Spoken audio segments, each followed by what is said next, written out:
Ancien Premier ministre de la transition post-insurrection, il est le candidat par contumace de cette présidentielle portée par le MPS, Mouvement Patriotique pour le Salut. Yacouba Isaac Zida nous intéresse ce soir. En situation d'expatriation au Canada depuis 4 ans, l'ex-numéro 2 du RSP jusqu'en 2014 connaît une expérience de 21 jours à la tête de l'État. Son portrait complet dans un instant. Petits, ils le sont, mais pas ignorants de la politique. Ce soir, ils nous livrent leur lecture du rôle d'un chef d'État et d'un député. Vous l'aurez compris, les enfants s'intéressent aussi à la chose politique. Leur présence est notable lors des meetings. Parole leur est donnée au cours de ce journal. Et puis au Mali voisin, l'on apprend le décès de l'ancien président Amadou Toumani Touré dans la nuit de ce lundi à mardi. Il avait subi une opération du cœur à Bamako avant d'être évacué en Turquie. Âgé de 72 ans, il a longtemps vécu en exil au Sénégal avant de rentrer définitivement au pays en décembre 2019. Et voici pour les titres de ce 20h. Madame, monsieur, bonsoir. Fort d'une riche carrière au sein des forces de défense et de sécurité, Yacouba Isaac Zida était considéré comme le numéro 2 du RSP jusqu'au 30 octobre 2014. Il joue sa partition dans l'histoire politique récente du Burkina comme président pendant 21 jours et premier ministre jusqu'à la transition en décembre 2015. Il s'exile ensuite au Canada d'où il nourrit l'ambition de diriger le pays. Il est investi sous la bannière du MPS pour la prochaine présidentielle. Plus de détails dans ce portrait signé Sekou Zongo. À partir d'aujourd'hui, les responsabilités Yacouba Isaac Zida, un visage qui s'est révélé au grand public burkinabé au soir du 31 octobre 2014, moment charnière de l'histoire politique du Burkina Faso. À la chute du président Blaise Compaoré, le lieutenant-colonel réussit à s'imposer comme chef de l'État au détriment des officiers généraux, notamment le chef d'état-major général des armées. Il devient de ce fait le commandant de bord de l'appareil d'État pendant 21 jours, ce qui lui confère d'office le statut d'ancien chef de l'État avant d'être nommé Premier ministre après l'installation de Michel Kafando comme président de la transition. Le Premier ministre Zida sera alors confronté à des difficultés avec ses frères d'armes du RSP dont il était le numéro 2. Séquestré pendant le coup d'État du 16 septembre 2015 par des éléments du régime de sécurité présidentielle, Yacouba Isaac Zida sera libéré sous la pression de la rue et de la communauté internationale à l'aube du 22 septembre. Après avoir mené à bon port la transition avec Michel Kafando, le natif de Yako s'exile au Canada où il vit depuis 2016. Avant de quitter le Burkina Faso,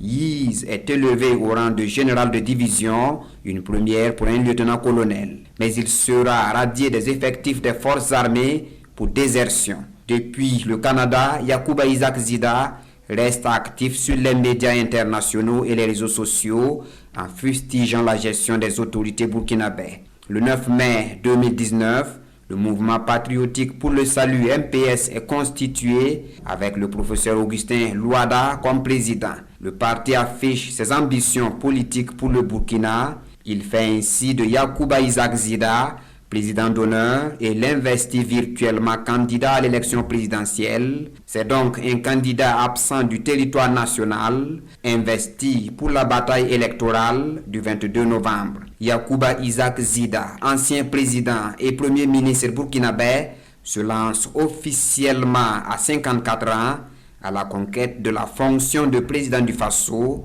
pour la première fois. Les élections dans une dizaine de jours et c'est le paquet double pour les acteurs en charge du bon déroulement. Eux ont pour mission le contrôle de la régularité et de la transparence des scrutins sur tout le territoire. Au nombre de 227, ils sont délégués magistrats, dont 13 coordonnateurs régionaux. Ils relèvent du Conseil constitutionnel et sont en formation ce 10 novembre. La cérémonie d'ouverture avec Adama Guiti et Marguerite Douane. S'approprier le nouveau code électoral, se familiariser avec le processus de contrôle des élections afin de remplir pleinement leur mission le jour du scrutin, c'est ce à quoi vont s'atteler ces délégués du Conseil constitutionnel à cette séance de formation.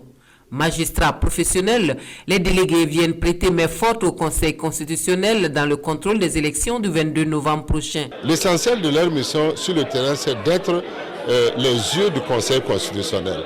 C'est de voir comment le scrutin se passe. Vous savez, si ça se passe très mal, on peut annuler le scrutin.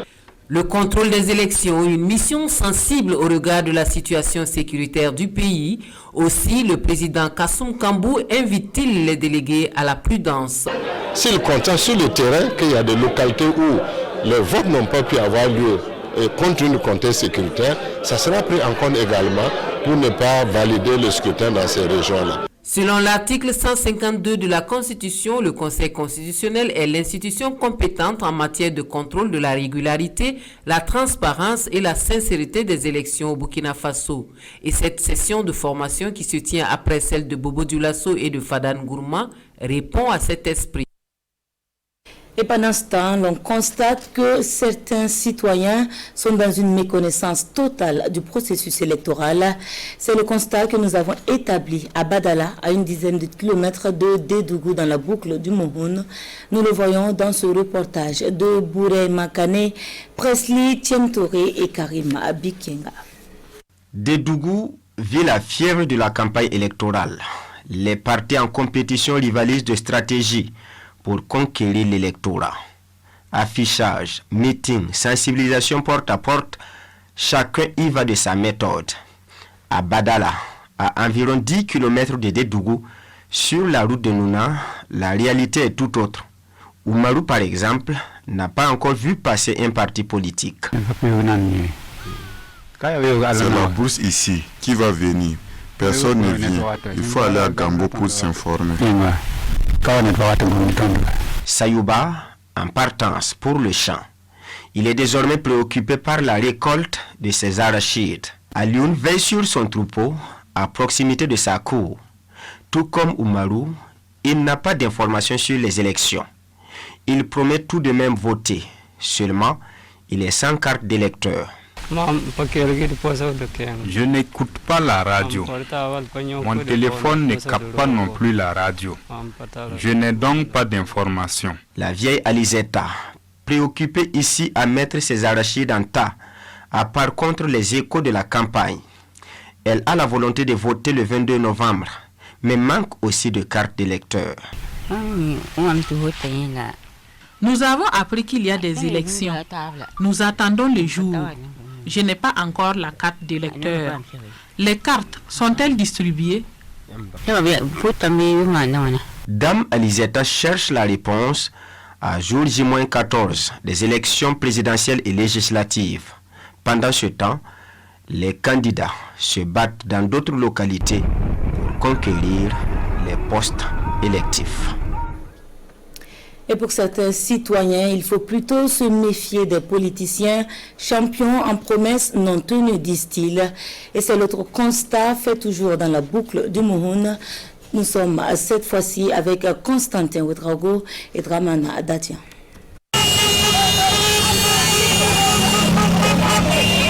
Les politiciens signalent ainsi leur présence dans la cité. De nuit comme de jour, les élections présidentielles et législatives du 22 novembre prochain sont sur toutes les lèvres ici à Dédougou. Certaines familles se vident pour la campagne électorale. Pour Sandrine, les hommes ont déserté la maison. De campagne, nos maris n'arrivent même pas à rester à la maison, ni manger. On prépare l'outil d'arrêt comme ça se gâte, ils ne mangent pas. Donc vos maris sont dans la campagne? Campagne, ils gagnent bien mais sont toujours dans la campagne. Est-ce que ça c'est bon? Morosité économique au moment où la campagne bat son plein. Les clients se font rares dans les marchés. Depuis tout le temps, si la politique est là, tout le monde a mis.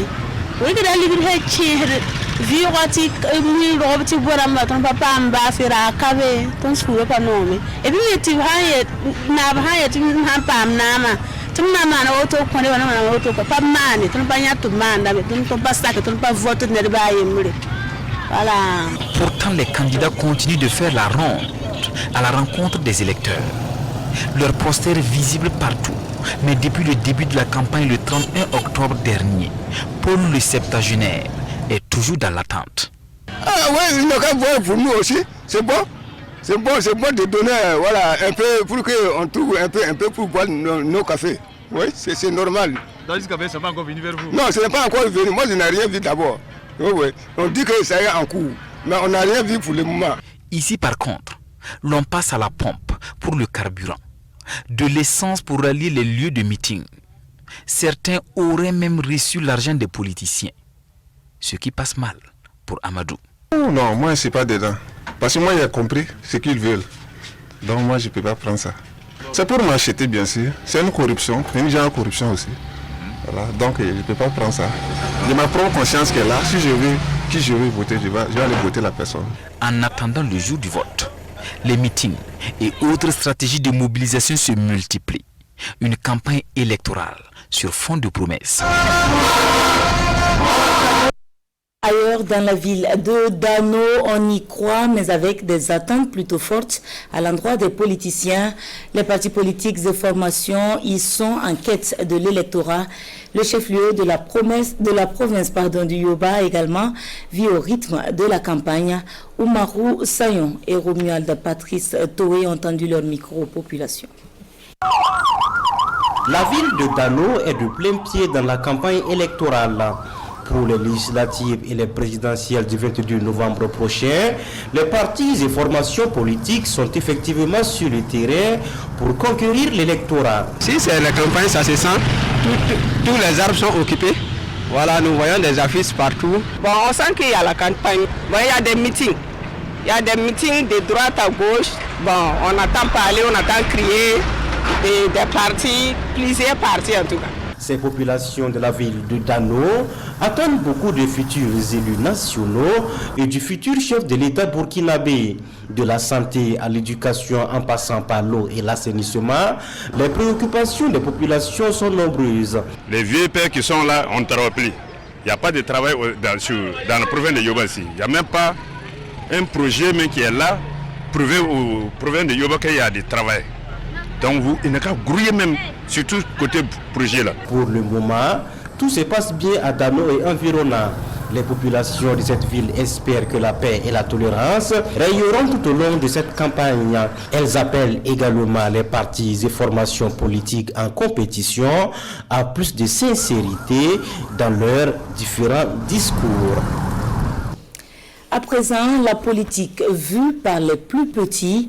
Nous avons été curieux de savoir ce que nos enfants pensent du rôle d'un président ou de celui d'un député. Bien plus qu'ont-ils comme attente vis-à-vis de ces élus. Et c'est à l'école Saint-Jean-Baptiste de Koudougou que nous les avons rencontrés. Leur âge varie entre 8 et 11. Suivons plutôt ce dossier de Kwala Nepié et Nathalie Kaouré. Des enfants parmi lesquels des élèves à un meeting électoral. Que savent-ils réellement des élections en cours au Burkina Faso? Nous décidons de faire une halte ici, à l'école Saint-Jean-Baptiste de Koudougou. Une fois en classe, nous voici devenus enseignantes de circonstances pour un petit cours de politique. Est-ce que tu es au courant qu'il y a des élections au Burkina? Oui. C'est quelle élection? L'élection présidentielle. Les élections qui sont prévues sont l'élection législative et l'élection présidentielle. L'élection couplée. C'est une élection législative et une élection présidentielle. Passons à la prochaine question. C'est quoi le rôle d'un président et celui d'un député? Le travail d'un président, c'est de s'occuper de son pays. Et le député, quel est son travail? Si quelqu'un veut un travail, il dit, et le député part dit au président. Tu sais ce que c'est que le travail d'un président? Oui. Quel est son travail? Il dirige bien son pays. Et le député, quel est son rôle? Si le Burkina veut quelque chose, le député part et dit à Roc. Est-ce que tu connais le travail d'un président? Oui. Quel est son travail? Il gouverne le pays. Et le député? Il vote les lois. Ici, des intentions se manifestent, qui pour devenir député, qui pour occuper le fauteuil présidentiel plus tard. En attendant, voici leurs attentes vis-à-vis du prochain président et des futurs députés à l'Assemblée nationale. Le député pourrait pourrait faire une autre loi qui stipule de faire et puis tous les enfants devront porter des taches-nez. Le prochain président peut garder les orphelins parce qu'ils n'ont pas de parents. Et il peut les scolariser à l'école parce qu'ils n'ont pas la chance de venir à l'école comme nous. Lutter contre la désertification, construire des hôpitaux, lutter contre la divagation des animaux. Je veux que le prochain président construise plus d'écoles, qu'il prenne en charge les élèves du privé comme les élèves du public. Des enfants qui s'intéressent à la chose politique, les juristes rassurent que rien ne l'interdit. Les enfants peuvent même participer à des activités politiques, mais à condition que les tâches à eux confiées ne soient pas immorales, sous la contrainte ou au-dessus de leur capacité physique. Et pour des élections sans violence, l'association d'appui et d'éveil Pouksada invite les partis politiques à la signature d'un mémorandum d'entente. Ce 5 novembre à Pabré, ils ont répondu présents pour leur engagement au projet Ma Voix, Mon Avenir. Césaire Carrefour et Marguerite Douagnou.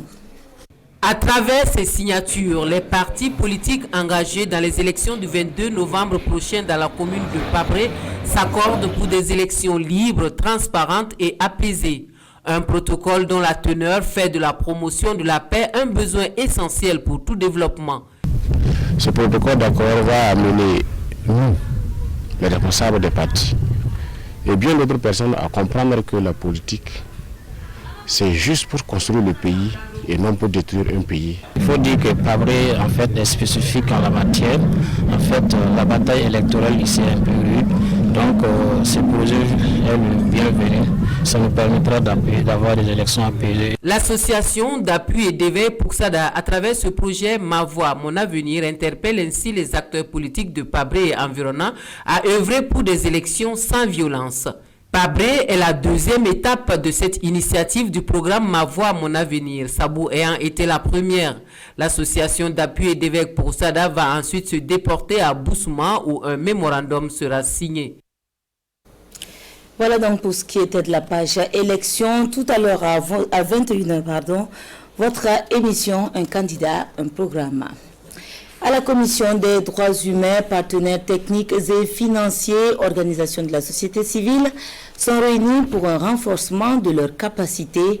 C'est à travers le programme Droits humains et accès à la justice au Burkina, un programme dont l'exécution devrait permettre à la Commission de remplir efficacement sa mission de réponse aux violations. La cérémonie de lancement avec Paul David Bambara et Mariama Tamboura. Renforcer la capacité de l'État à prévenir les violations des droits humains, à assurer la redevabilité des auteurs de ces violations, à sensibiliser la population et à faciliter l'accès des victimes à la justice. C'est ce que justifie la mise en place du programme Droits humains et accès à la justice au Burkina Faso. Un programme rendu possible grâce aux actions coordonnées entre autres du ministère de la Justice, de l'Association du barreau américain Initiative pour l'État de droit et de l'USAID. L'accès à la justice est avant tout un droit humain, mais c'est l'un des droits aussi qui permet à d'autres droits de se réaliser. Notamment lorsque vous êtes victime d'abus de vos droits, c'est devant les juridictions que vous retournez pour soit avoir protection ou avoir réparation. Nous avons un partenariat très riche avec le Burkina Faso en plusieurs domaines, y compris la démocratie, la bonne gouvernance, pour protéger pour les droits humains, pour protéger les citoyens, pour la prévention des abus, pour l'enquête sur les allégations. Pour l'atteinte de ces objectifs, la Commission nationale des droits humains et les organisations de la société civile intervenant dans la promotion des droits humains sont retenus comme des partenaires nationaux d'exécution du programme. L'autre aspect du programme, c'est que ça permettra à la CNDH de développer un partenariat très étroit avec donc les acteurs de la société civile qui interviennent dans les 4 régions ciblées par le programme. Le programme Droits humains et accès à la justice au Burkina Faso porte sur une période de 3 ans avec pour zone d'intervention le Nord, le Centre-Nord, le Sahel et l'Est. Pépite d'entreprise, c'est le programme de la télévision privée BF1 comme encouragement aux jeunes entreprises.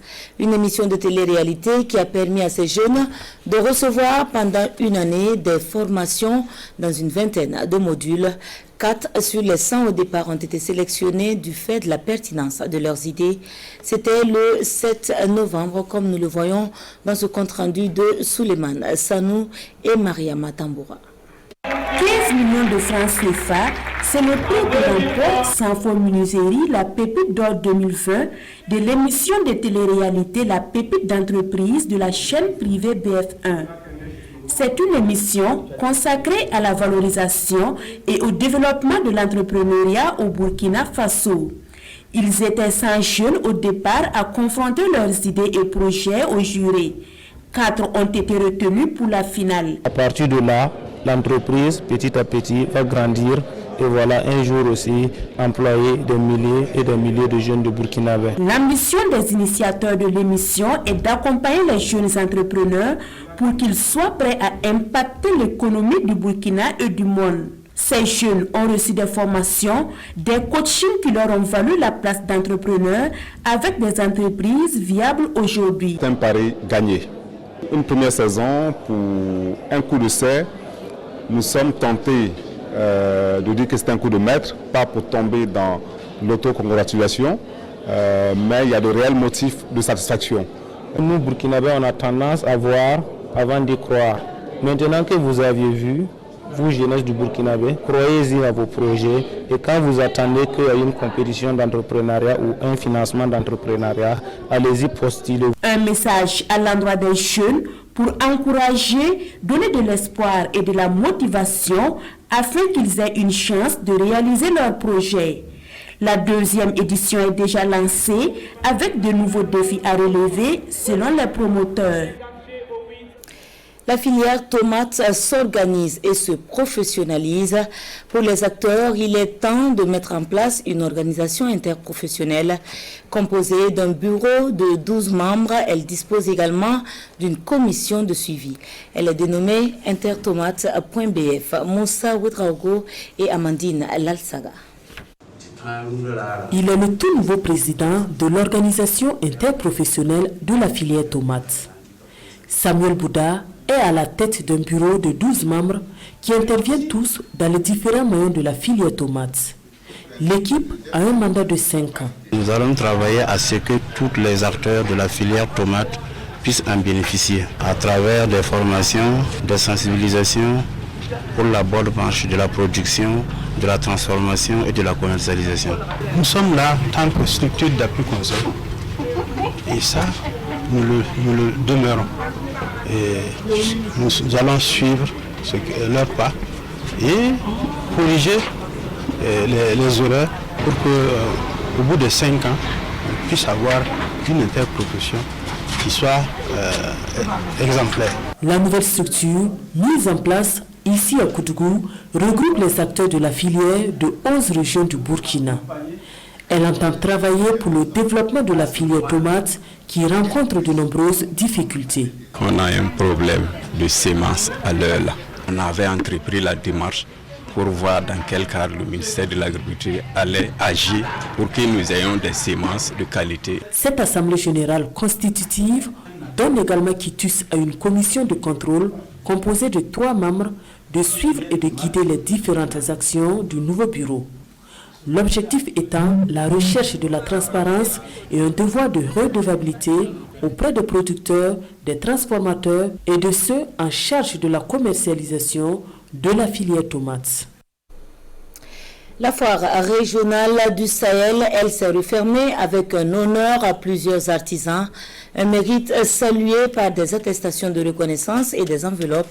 Et c'est Dori qui a abrité la 2e édition qui s'est refermée ce 9 novembre. Albert Nebier et Lazare Sanou pour le compte-rendu. Quand les rideaux sont tombés sur la 2e édition de la foire régionale des artisans du Sahel, plusieurs artisans ont vu leur mérite récompensé. Des attestations et des prix allant de 30 000 à 50 000 francs CFA en reconnaissance aux acteurs pour leur mérite. On a eu des gens et puis on va augmenter notre travail et puis on a échangé des numéros pour vendre les choses entre nous. Vraiment, le foire, il était bon, il était bien passé. On est content. J'ai vendu, j'ai eu les clients même. C'est une bonne opportunité. Parce que grâce à ce foire, on a eu des échanges avec les autres artistes.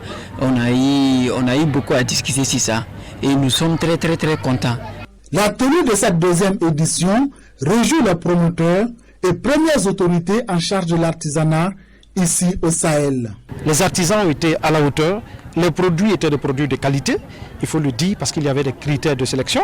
Et ces critères, justement, ont démontré, à l'issue donc là du choix, donc là des différents lauréats et autres, ont montré que vraiment, c'est riche en couleurs. Compte tenu aussi de la situation dans laquelle nous nous trouvons, il y en a qui pensent qu'on ne vit plus au Sahel, mais c'est la preuve qu'il y a la vie au Sahel. Les artisans du Sahel sont repartis convaincus que ce fut une opportunité de développement économique dans un contexte de résilience pour faire face aux défis et envisager des perspectives pour la promotion de la culture burkinabé. Étudier pour mieux réussir, c'est le nouvel ouvrage de Doti Bruno Sanou, une deuxième édition après la parution de la première en 2001. Il se veut un guide méthodologique pour les élèves et étudiants. Présentation ce 8 novembre avec Kassoum Milogo et Karim Assissé. Étudier pour mieux réussir, c'est l'intitulé de la nouvelle œuvre de l'écrivain burkinabé Bruno Doti Sanou. Une œuvre de 180 pages publiée par les éditions Mercury. Cet ouvrage se veut un guide méthodologique qui s'adresse aux élèves, aux étudiants et à tout candidat aux examens et concours. Dans cet ouvrage, j'insiste beaucoup sur la formation de la personnalité afin que demain, à la fin de ses études, il puisse réellement contribuer à la transformation sociale de qualité. Fruit d'une étude menée depuis plus de 2 décennies, Étudier pour mieux réussir à travers ces 6 chapitres donne aux apprenants plusieurs astuces, parmi lesquelles la gestion et l'organisation du temps de travail. Ce livre, comme l'a dit l'auteur, donne une méthodologie de vie, une méthodologie d'apprentissage, une méthode de rester constamment excellent dans sa vie. Je pense que c'est très utile pour nous parce que ça nous aide beaucoup à organiser nos temps de travail, à bien étudier et puis à réussir dans la vie. Au dit de Bruno Doti Sanou, Étudier pour mieux réussir doit être un référentiel pour chaque étudiant qui veut réussir. Le livre est disponible dans la librairie Mercury et au siège du Centre africain de recherche pour une pratique culturelle du développement au prix unitaire de 5 000 francs CFA. En sport, ce jeudi 12 novembre à 19h, les étalons du Burkina seront face aux Flames du Malawi. Le match compte pour les 3e et 4e journées des éliminatoires de la CAN 2021 au Cameroun. À J-2, le service des sports a fait un constat de l'état d'esprit qui anime les hommes de Kamou-Malo. Comment se déroulent les séances d'entraînement? Quels sont les enjeux du match? La réponse dans ce reportage signé Alidou Badini et Jean-Modeste Ouedraogo. 26 étalons appelés par Kamou-Malo pour les 2 matchs éliminatoires de la CAN 2021 du mois de novembre face aux Flames du Malawi pour le compte du groupe B. Leader avec 4 points plus 2, l'Ouganda va recevoir les Soudanais du Sud, bon dernier, avec 0 points moins 2. Le Burkina Faso, 2e du groupe avec 4 points plus 1, n'a pas droit à l'erreur à l'issue de cette double confrontation face au Malawi, 3e avec 3 points moins 1. Cependant, l'historique des confrontations entre les 2 équipes donne le Burkina Faso favori avec 2 victoires en 2 matchs en éliminatoire de la Coupe du Monde 2010. Outre cet avantage psychologique, les étalons auréolés de leurs 2 victoires en amical en octobre dernier face au Madagascar et à la RD Congo sont en pleine confiance. Kamou-Malo devra donc continuer sur cette belle lancée en trouvant l'alchimie pour sortir un 11 capable de faire trembler les Flames du Malawi au stade du 4 août de Ouagadougou. Pour cette 12e séance d'entraînement, le groupe n'affiche pas complet. Bertrand Traoré et le gardien de but Hervé Kofi Kwaku sont absents. Malgré cela, l'équipe dégage de l'optimisme. Confiant, oui, parce qu'on a un bon groupe. On a des bons joueurs qui sont en super forme dans les clubs actuellement. Et avec les 2 matchs qu'on a joués au Maroc, ça montre que l'équipe a beaucoup de potentiel et qu'on peut rivaliser contre n'importe quelle équipe. D'abord, gagner chez nous, essayer de faire un bon résultat, un résultat positif, et puis essayer actuellement on vise la qualif, donc je pense qu'on va essayer de tout donner. Outre les habitués de l'écurie, le groupe de Kamou Malo enregistre l'arrivée de jeunes joueurs à l'image de Salifou Diarasouba, Mohamed Lamine Ouattara, Mohamed Konaté, Mouridine Baloura et Abdul Bandaogo. Je suis très content d'être là. Après, c'est une fierté de représenter son pays. Voilà, pour l'instant, il a profité aux légendes qui sont là, les Charles, Dabo, bon, après puis on verra. La pandémie de Covid-19 oblige, la menace d'un huis clos pèse sur ce match et les étalons pourraient être sévrés de leur public du stade du 4 août. Au Mali voisin, l'on s'est réveillé avec l'annonce du décès de l'ancien président Amadou Toumani Touré. Âgé de 72 ans, il avait subi une opération au cœur avant d'être évacué en Turquie. ATT, comme on l'appelait, renversé par coup d'État en 2012, a longtemps vécu en exil au Sénégal. Il était rentré définitivement au Mali en décembre 2019.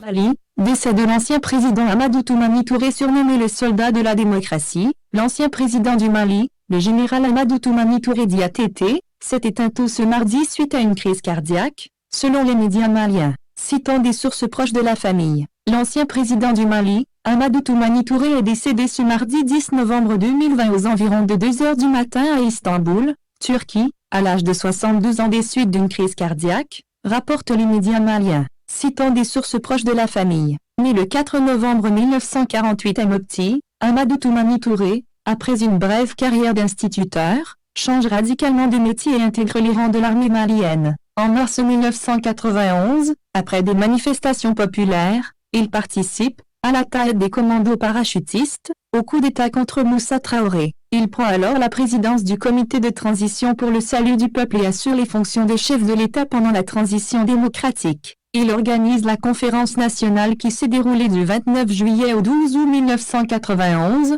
puis des élections législatives et présidentielles en 1992. À l'issue de ces élections, il remet le pouvoir au nouveau président élu, Alpha Oumar Konaré. On le surnomme alors le soldat de la démocratie. Le nouveau président le nomme au grade de général pour le remercier des services rendus à la nation. Le 1er septembre 2001, il démissionne de l'armée et décide de se présenter à l'élection présidentielle de 2002 comme candidat indépendant. Soutenu toutefois par une organisation de la société civile, le mouvement citoyen que ses partisans ont créé et animé. Il est élu président de la République le 12 mai 2002 avec 64,35% des voix au second tour contre 35,65% pour Soumaïla Cissé. Il est réélu pour un deuxième mandat le 29 avril 2007 dès le premier tour avec 71,20% des voix contre 19,15% obtenus par son principal adversaire de l'époque, Ibrahim Boubacar Keïta, IBK. Dans la nuit du 21 au 22 mars 2012, un peu plus de 2 mois avant la fin de son mandat, Amadou Toumani Touré est renversé par un coup d'État. Les mutins du Comité national pour le redressement de la démocratie et la restauration de l'État, dirigé par le capitaine Amadou Sanogo, dénoncent la gestion du conflit au nord du pays entre l'armée et la rébellion Touareg. Suite à ce coup d'État, la CEDEAO engage une série d'actions afin de rétablir l'ordre constitutionnel. ATT accepte toutefois de démissionner officiellement de ses fonctions de président de la République du Mali le 8 avril 2012 et s'exile à Dakar, Sénégal, jusqu'au 24 décembre 2017 où il retourne définitivement au pays. Et voilà qui referme l'édition de ce soir. Merci à vous de nous avoir suivis. Je vous retrouve demain, même chaîne, même heure, Dieu voulant. Bonsoir.